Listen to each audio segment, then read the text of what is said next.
In this video, we're going to learn how to move images around on the canvas by making the superhero fly around the city. For this project, you'll need an image for the background and an image that you want to make move around on top of the background.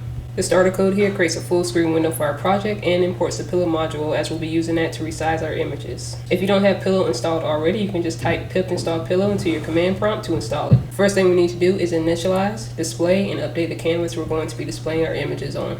The next thing we're going to do is add our background image to the canvas. To begin, we'll open the image.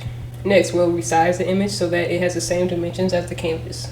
Then, we'll convert the background image into a photo image object that the canvas can use.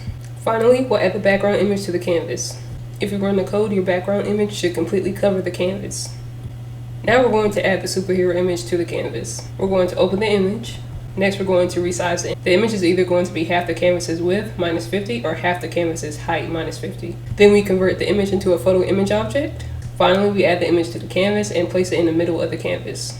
Now, if you run the code, you should see your image in the middle of the screen. The last step in this project is getting the superhero image to move across the screen. We'll start off by setting how fast we want the image to move on the X and Y axis.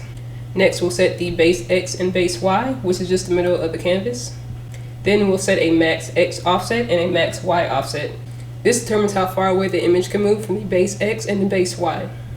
Now we'll create a move function and make dx and dy global, as they are modified within the function. Next, we'll get the image's current coordinates on the canvas. Then we'll create an if statement where if the image moves out of the range of the x-axis in one direction, it'll automatically start moving in the opposite direction. And then we'll do the same for the y.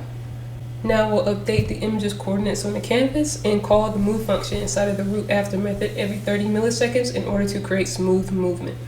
Finally, we'll call the move function near the end of the code. And now if you run the code, the superhero should be moving around on the canvas. You can play around with the movement speed, the offsets, and even how fast the root updates. That's the end of the video, and thank you for watching.